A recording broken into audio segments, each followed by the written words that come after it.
Chronic Illness Therapist podcast. This is meant to be a place where people with chronic illnesses can come to feel heard, seen, and safe while listening to mental health therapists and other medical professionals talk about the realities of treating difficult conditions. This might be a new concept for you, one in which you never have to worry about someone inferring that it's all in your head. We dive deep into the human side of treating complex medical conditions and help you find professionals that leave you feeling hopeful for the future. I hope you love what you learn here, and please consider leaving a review or sharing this podcast with someone you love.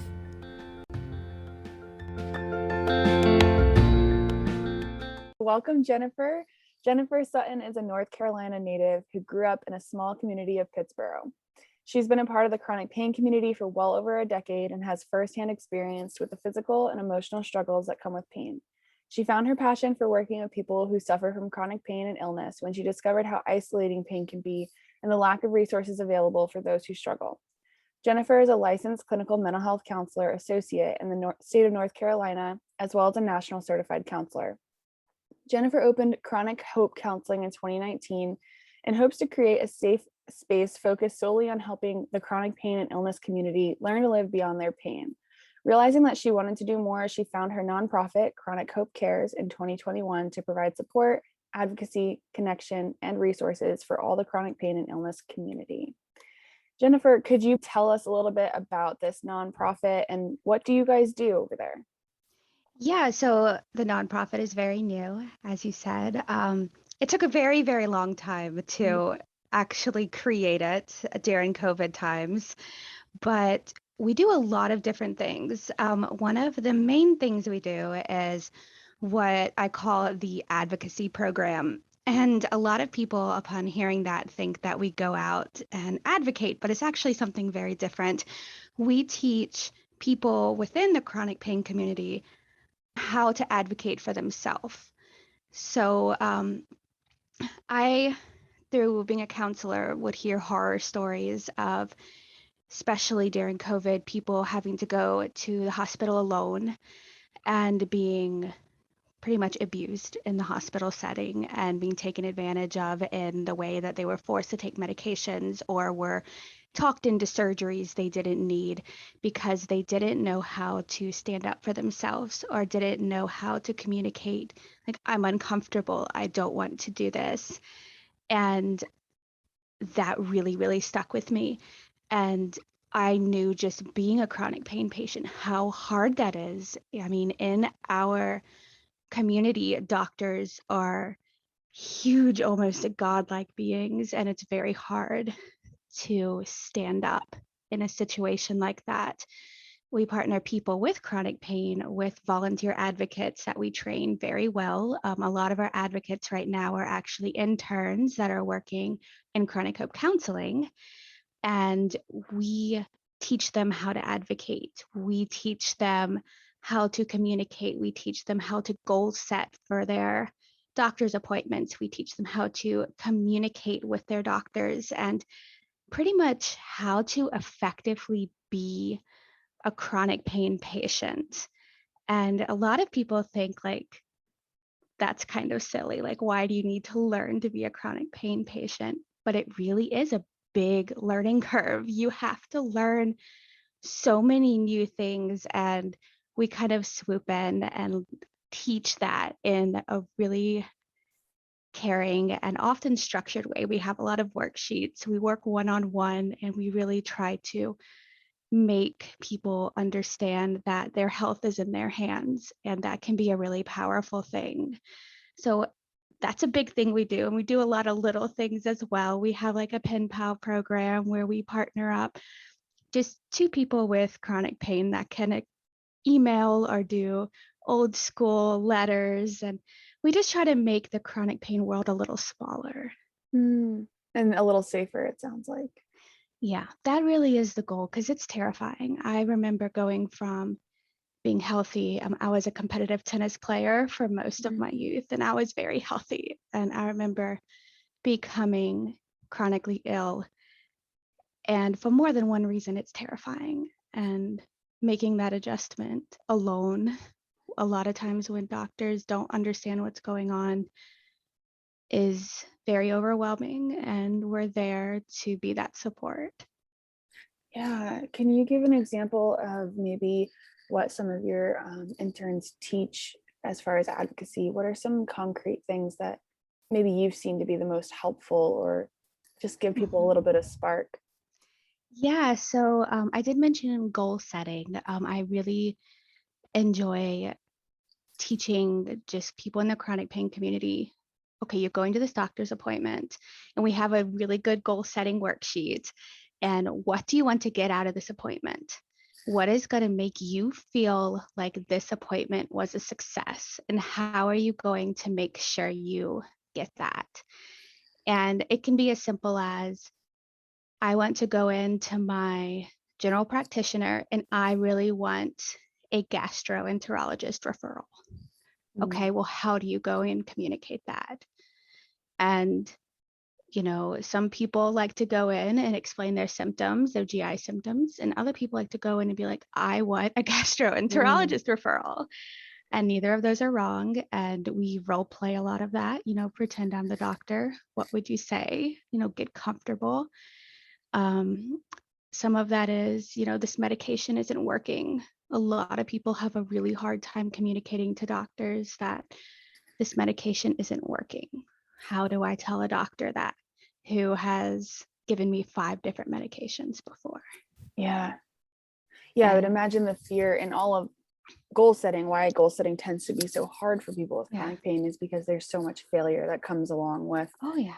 with trying to accomplish some of these things. So it sounds like you go into that and you're like, so what do you do with that when someone's like, I've already asked my doctor for 5 different medications. What's next for them? Yeah.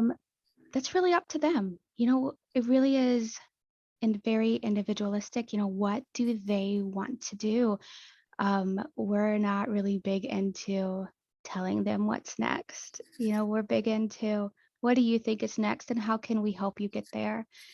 And a lot of people don't realize that they don't have to stick with that doctor if that doctor makes them feel uncomfortable. I remember my mom telling me once that she was she was at an appointment with like a gynecologist or something, and the doctor was making her feel really uncomfortable, and she had this moment where she realized, like, I don't have to stay here and do this exam with this doctor, I can leave. And she got up and she left. Yeah. And people don't realize they can do that Yep. mid-exam. If you feel uncomfortable, you can be like, I don't want to be here, I want to leave, I don't want to finish this.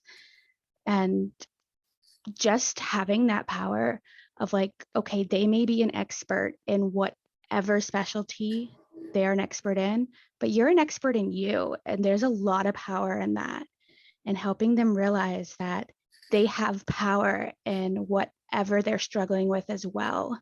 They're not just there along for the ride. They have a lot of say as well, and helping them find that voice. Yeah, I think it's a good point that a lot of people don't realize, or the fear is just so big inside of them that even Mhm. though they might be sitting there thinking like, I really don't want to be here, there's just too much blocking them to kind of get up and leave. But having someone who honestly gives you that permission, not that Mhm. any of us need permission, but some of us, yeah, until we see it or hear it from someone else, it doesn't even register that that's something that we can do. Absolutely. And it's not that they need permission, but they need to realize that they have that permission. Right.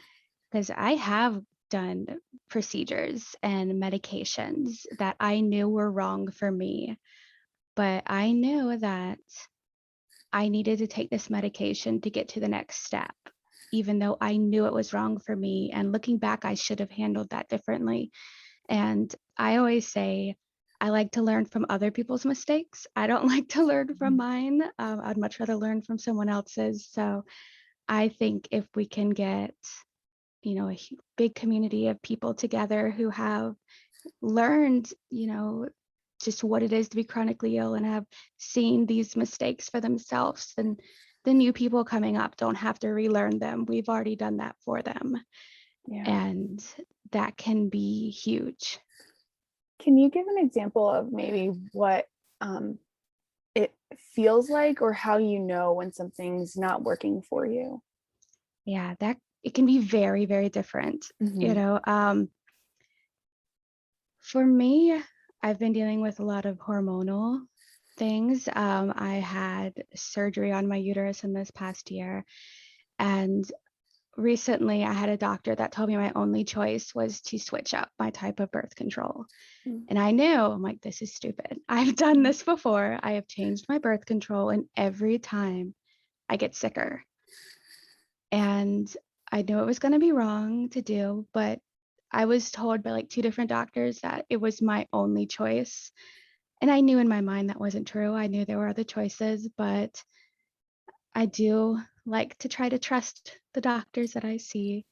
And so even with all my experience and all of my logic, I still decided to go along with that. And it did make things worse. I'm still struggling in a completely different way, and my symptoms are worse. So a lot of times it can be worsening of symptoms. Mhm. It can be new symptoms that are completely out of left field. You've never seen them before. And you're like, what is this? Like, I've came in to try to fix one thing, and all of a sudden there's something completely different. It can be like you have a diagnosis and there's something like a procedure that's actually known to be bad to go along with that diagnosis, and they recommend that. And you have to kind of be like, hey, I know my diagnosis is rare, but this is known to not be good with this diagnosis. Yeah. I've done those as well. I've been talked into those procedures as well. And, it can come in a whole different, box of flavors, but it all comes down to just not being good for your body in one way or another. It sounds like there is a little bit of experience that's needed, like some trial and error on your own before Oh, you yeah. kind of get to a point of like, this is how I can be proactive now and say, I know this doesn't work for me. Sounds like you kind of have to have some of those negative experiences before you get to a place like that. Yeah, there's definitely, that's one way to do it. And I think another way is having that community.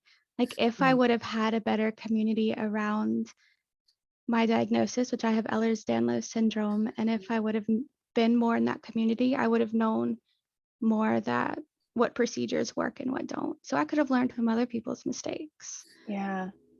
So That's a hard one too with yeah, EDS because there's so many different types, and so it does show right. up differently in so many different people. So I would imagine you would need a pretty like good large community Yeah, and then to know yourself too, because if somebody's saying, this didn't work for me, but why? Like, can you explain right. why so that you know if it relates to you or not? Because it might not, Absolutely. but it also might. And so yeah, I just think that's a hard one because there could be a lot of fear in, I know I've had some experiences where there's fear of trying a certain thing and then I finally gave in and it was the right choice for me. Mm-hmm. So I think it's a balance. I think that Oh, for sure. experience, that community, it all goes hand in hand. Yeah, it definitely does. And, sometimes that fear is valid, and sometimes it's just a fear that's simply a fear. And Yeah. we do have to get out of our comfort zone to find what's right for us as well. And so there's definitely no one size fits all for anything. Yeah. Yeah. That's what makes chronic illness so hard, is that there is no, even with the same diagnosis, it can Yeah. show up differently in so many different people. And I think it's also really hard to know that, what you said was true. There are certain treatments where I know that is actually, with this diagnosis, that is not a beneficial treatment. But you Mhm. would think, why are doctors doing this? And I can't speak to that. I can't speak to why they might Mm-mm. choose a certain treatment. I don't know if it's not enough information. They can't be expected to know everything. But what's hard, I think, is when you have someone who's like, nope, this is the only option, versus a doctor who's maybe more like, let me look into that a little bit more, or Right. let's work through this together. And at the end of the day, if you're feeling resistant to a certain type of treatment, even if it is something that maybe would be beneficial for you, I think your body it turns on the fire alarms, Yeah, right? for So sure. yeah. I love the doctors that say, I don't know, but let's find out. Yeah. I love those are the ones that just seem excited or intrigued to kind of go on the journey with you or, seem excited in some sort of way. Those are the ones I always tend to stick with instead of the ones that just think they know everything and they give you one option. That's always kind of something that sticks out to me in a negative way.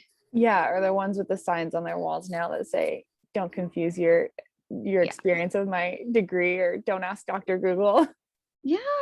Oh my God, where would So I be belittling. without Yeah. Googling? Like I diagnosed myself and then it took me years to get a doctor, to get into the right doctor, to get Right. into a geneticist to confirm that. And I would have never gotten there without, some of my own research.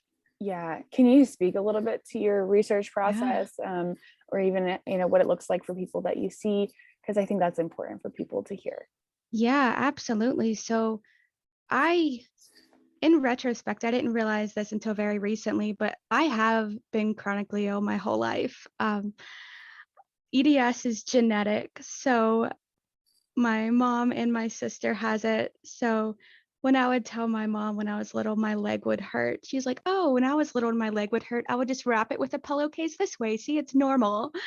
It's so Oh, like, it's so, I was like, oh, everybody's leg hurts and they just wrap it in pillowcases. And so like, I didn't realize that I oh, was dealing with something that wasn't normal until well into my teens, even though my sister and I both had jaw dislocations and jaw surgery in our wow. teens. I thought it was normal. My older sister did it. It's just something people do, So, Yeah. um, Makes sense that very, you thought very, that. yeah. So, very long time I was dealing with chronic illness without knowing it. But by the time it got debilitating, it was over a decade before I got someone to put a name to what was going on. And it's exhausting. Um, I was in my late teens, early 20s, searching for an answer for something that was progressing. I had a lot of doctors tell me I was young and to shake it off, it would be fine to start powerlifting and running and walk it off. And that messes with your head in so many different ways because you're like, oh, if I just do this, it will go away. Yep. And that damages you mentally and physically because I kept playing tennis and I kept exercising, not listening to my body. I really tuned my body out. And it took me a very long time to tune back into that and start listening to it. But I continuously went to doctors for about a decade. And if I hadn't been persistent and if I hadn't done research on my own, I never would have gotten a diagnosis. And I went into a migraine specialist. I had been having migraines, I still have this problem, but I've been having migraines pretty much daily for quite a while. And I walked in and I sat down, and this doctor looks at me and he goes, do you have EDS? And I'm like, I have no idea. I don't know what that is. And in retrospect, when I hurt, I tend to fold my hands and walk in a certain way that I'm very protective of my joints. And he's like, he did a few things with my joints and he's like, girl, you're hypermobile. And I had been going to physical therapy for about 6, 7 years at that point, and nobody had told me I was hypermobile. And he's like, you need to fight for an EDS diagnosis. It's like, do some research, get on every geneticist waiting list you can, and fight for an EDS diagnosis. And that's what I did. And I was finally diagnosed officially the summer of 2020. So it was not that long ago. So I knew I had it for a few years before then, but if it's not in the records, it's not real. Right. So it took a long time. And if you don't have the time, if you don't have the insurance, if you don't have the money, if you don't have the wonderful husband to drive you around, if you don't have all of these resources, you'll fall through the cracks, and that's heartbreaking. It shouldn't happen, and I see it all the time. Yeah, it shouldn't be that way. No. Is this where some of your advocates come in? Do your advocates ever go to doctor's appointments with clients, or is that more so just they're teaching them their own self-advocacy? We haven't, because of COVID. It is in the description on the website that we hope to do that soon, especially with ER visits and especially during surgeries. Yeah. Because I do know people that go to surgeries alone and get sent home alone, and shouldn't happen. Yeah. And I think it does take some practice, having someone to go with you to these doctor's appointments. And that is something I want to do, but a lot of places still aren't letting someone come into appointments with you. Yeah. Which I think they shouldn't be allowed to do. Yeah. I know I had surgery during COVID time. I had a full joint refiguration on my jaw, and my husband had to drop me off at Duke and wave as I walked through the door, and I had to do it alone, and it was terrifying. And he should have been able to stay. Other hospitals were letting people stay, and we both had been COVID tested. Right. Yeah, it's hard right now. I think there's so many different policies and laws, and even our health professionals in the country saying different things, and things change over time, and that's okay. But right now it feels like a free-for-all, everyone just do what you want, and some people are kind of adamantly sticking to their guns about things that maybe we now know aren't necessary, and then we also have people totally still laissez-faire as if COVID isn't real. So we run the gamut in this country, and it makes it so much harder for the people who need help and need services, because there's already so much uncertainty in chronic illness, and there's already so much fear.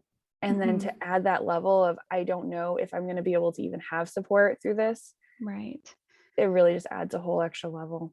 Yeah, it was definitely scary, because we had both been vaccinated at that point. We had both been COVID tested, and I have bad reactions to anesthesia, so I come out fighting and I hallucinate. So I knew I had these complications, and I didn't know who was going to be around me. And I've known that I had surgery when I was a teenager, and I slapped a doctor coming out of anesthesia, not knowing, and the doctor had a bad reaction, got upset and left mid-surgery. And so I don't know what's going to happen. So I felt very unsafe not having someone in the building to advocate for me. Yeah, with such an experience like that in the past, I can only imagine. And I'm like, that's how some people feel all the time. I have people reach out to me all the time saying, I have to have surgery. Is there anyone who can drive me and stay there and drive me home? It sounds like your nonprofit's doing some good work around that as much as they can, but it's still just being held back a little.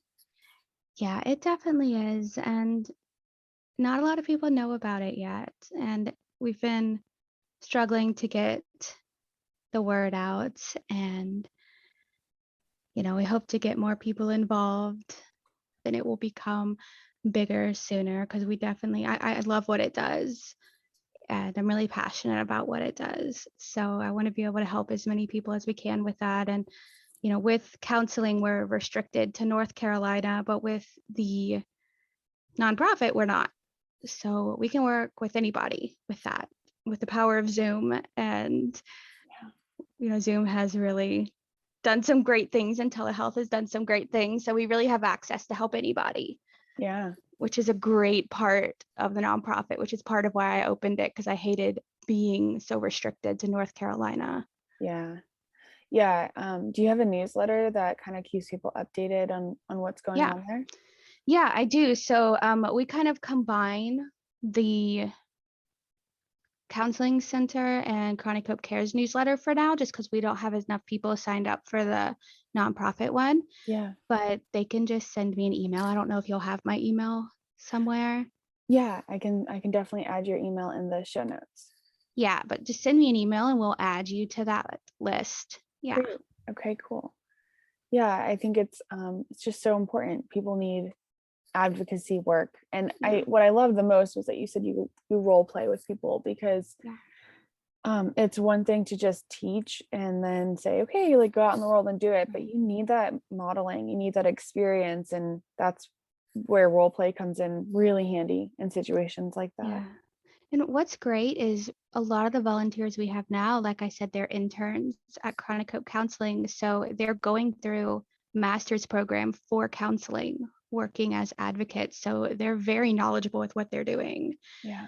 and they're very well trained. And even the volunteers who aren't interns, I train them. They have access to all the same worksheets and everything. And they talk to me and we never just train them and then send them out, you know. Yeah. So they'll always keep in touch with us. Yeah. This is Yeah. a lot of work. It's hard work. What keeps you going? Yeah. So, I've talked a little bit about just my chronic illness, and I struggle a lot with my health. I struggle every day with my health. And I decided at some point that something good had to come out of my illness, out of my struggle. And this was it. This is what came out of it. And it's all pure passion and rage, which sounds so silly, but I feel the lack of resources and that makes me so angry. And I just want to create the resources that I wish I had when I was first diagnosed and every day after that. Yeah. It doesn't sound silly at all. Anger is a really strong motivator, and Yeah. a lot of us just suppress our anger, right? Because in this society, we're not supposed to share or express our anger, Yeah. especially as women. Yeah. And so I think it's important that you mention that our anger can drive us, and can it Yeah. drive you to do good, or can it drive you to maybe do not so good? So Yeah. yeah, thanks for saying that. Yeah. It was about a decade ago when I started getting pretty sick, and I decided to try to look for a counselor. And I was sent to an addictions counselor because they told me that was the closest thing they had to a chronic pain counselor. Mm-hmm. And I got so mad. And I'm like, I'm not on any medication. I'm not addicted to anything. And that day I went home and started researching grad schools. And I'm like, that's ridiculous. I'm like, there's no one. I looked up, like, there is no one specializing in this. I'm like, there are some counselors out there that counselors like to list like 15 specialties, Mm-hmm. and chronic pain will be in there somewhere, but it's close to the bottom. It's something that maybe they've seen one or two people, but there was nobody that was 100% focused on chronic pain. And that made no sense to me. So I went back to school, and from the beginning, I knew that's what I wanted to do. And throughout my entire program, chronic pain counseling was never brought up except when I brought it up. Mm-hmm. And I'm like, that needs to change. So I go back to my grad school now and I do talks on chronic pain counseling, and I take interns from my alma mater, and I try to make sure that it's not left out of the curriculum anymore, because it shouldn't be. I love that you're doing that. Yeah, you're right. Chronic pain is just, all anyone ever knows about it is addiction, Yeah. which is a whole other topic of Hmm. why these people got addicted in the first place. Oh yeah. It goes hand in hand because of how overprescribed medications are, and how Right. nothing else is given to. When we start to get into the concept of mindfulness and things that you can do for your chronic pain, it can sound really invalidating. So I always want to make sure that I give that Hmm. caveat before I start talking about it. But there are things you can do to mitigate your pain so that it's not so heavy, so hard, Hmm. level 10, day after day after day. But if you take pain medication for a lengthy amount of time, your body just has no resources, no ability to handle it because everything's been covered up with that. And pain medication can be great short term. I mean, it's not a crutch, it's not a bad thing.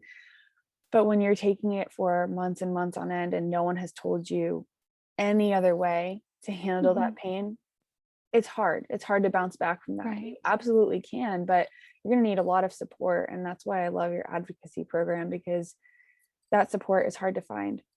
Yeah. Yeah, it absolutely is. And a lot of times things are prescribed without any sort of education. I know my mom had knee replacement surgery and she literally came home with a bottle of like 90 oxys. And she's like, should I take this? I'm like, you should call your doctor and talk to them about that, probably, because that's a lot. I'm like, that's a lot. Yeah. So it's definitely something that's given without education. Yeah. Yeah. I think it's overprescribed in a lot of ways. And then now it feels like some providers won't give it at all. Yeah. So it's, once again, different policies, different things, like everywhere you go, it goes back to that not knowing what to expect. And if you know how to advocate for yourself and just speak up for yourself, it reduces some of that fear of like asking questions. You don't know if your doctor is a type of doctor who's willing to hand them out like candy, or if they're going to be like, no, you're in need and I'm still not going to give it to you. Right. Go ahead. Yeah, because like full disclosure here, I use a pain patch that gives me really, really low dose pain meds consistently throughout the day. And I get joint dislocations pretty consistently. And I wasn't walking before they gave them to me. And it got me back up and walking. And I think that there are places for some things. Yeah. And I just think that you have to learn to advocate and find what's right for you. Yeah, it's one tool in a whole toolbox. Yeah. This was after a very long time of trying everything. This was not a first, it's not the first thing I tried for sure. This was probably around the 50th, 60th thing I've tried. Yeah. And I think that's like that for a lot of people. Do you find, I know I've found within my work with chronic pain that most of my clients don't take medication. And it's interesting because the narrative is still so much around chronic pain and addiction. Yeah. But the clients, and maybe it's just the clients who find me, but because I don't advertise that I don't work with addiction. And so maybe that's why I don't get any. But yeah, can you speak a little bit to that? Yeah, I find the same thing. I find, if anything, my clients are pretty under medicated. Honestly, I find that very, very, very, very few of mine I've ever been concerned about the amount of medication they take. Very few of them have I ever seen any sort of addiction qualities. I mean, I would say 96 to 97% of my clients, I have never been concerned with any sort of addictive behaviors.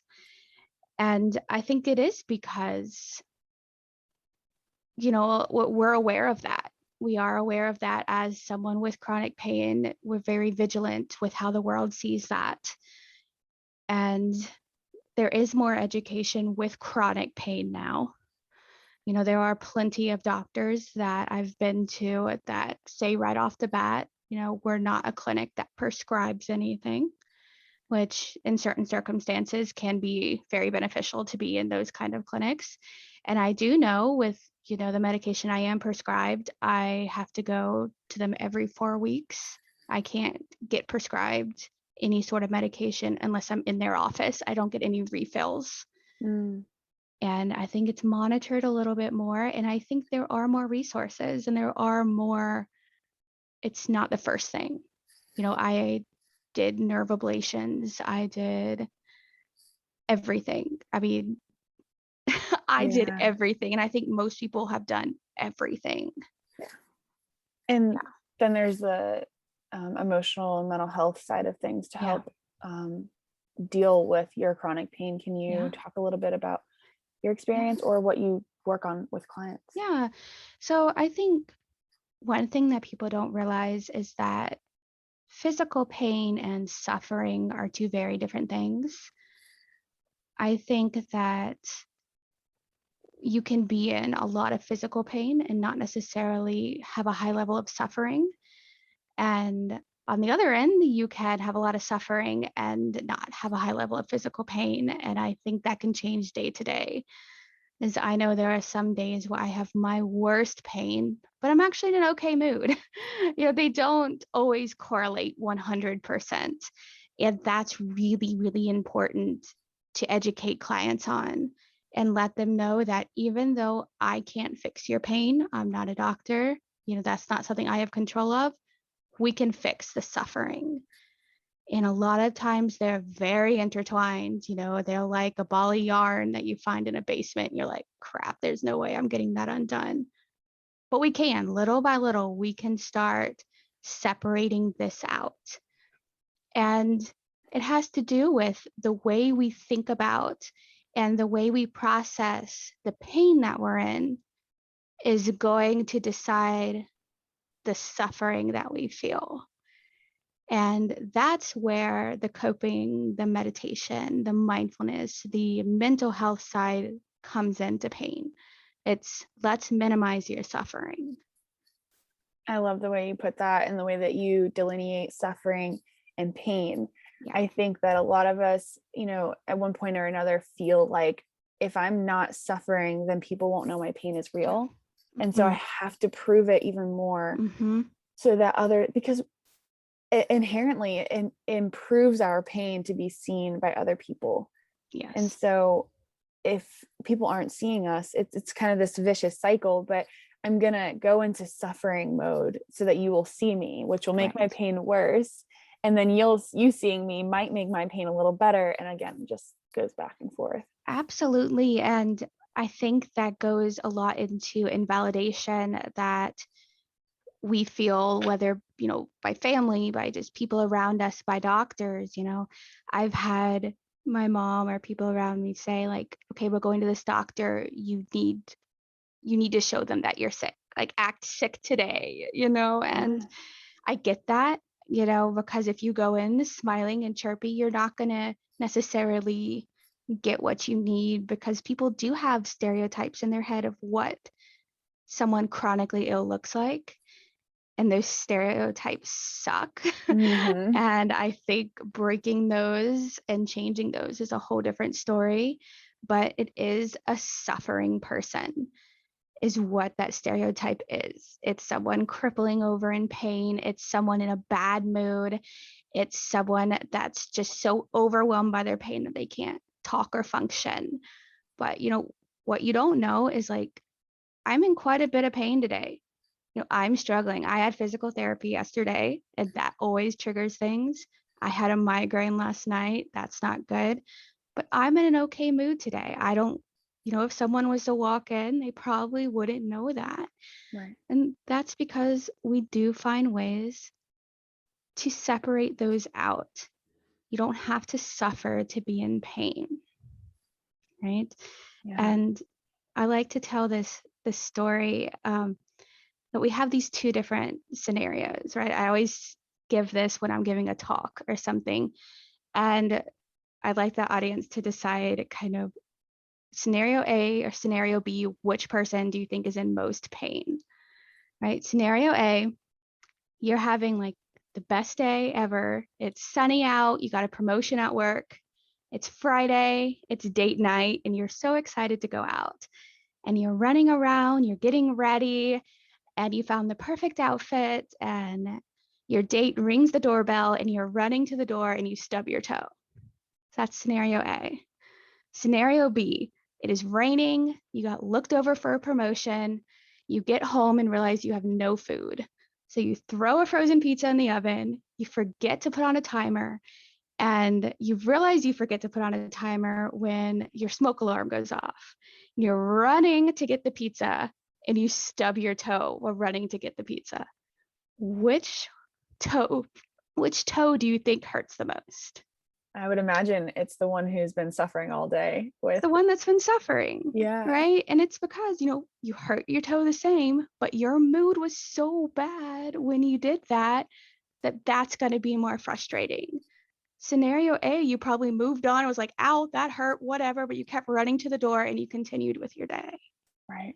Yeah. You're looking forward to the date. You've had a good day. Yeah, absolutely. It's the, I forget the name of it, but there's a stress model that has a really thorough explanation of how when your cup, you can kind of imagine a cup, and if it's filled to the brim and something happens, now it's spilling over, and filled to the brim might look like I've been in pain all day already. Right. I had a bad day at work. I didn't get enough sleep last night. I didn't eat enough today. All of those things start to make this cup heavier and heavier. And then stubbing your toe, it literally is like the last straw. Right. Screw it. I don't even want to go on this date anymore because this has been the worst day ever. Right. But if your cup is pretty, you ate enough that day, you slept enough, you had, a really good day, then you can handle that stress a little bit better. And I just, again, always want to reiterate, this isn't about choice and this isn't about mindset.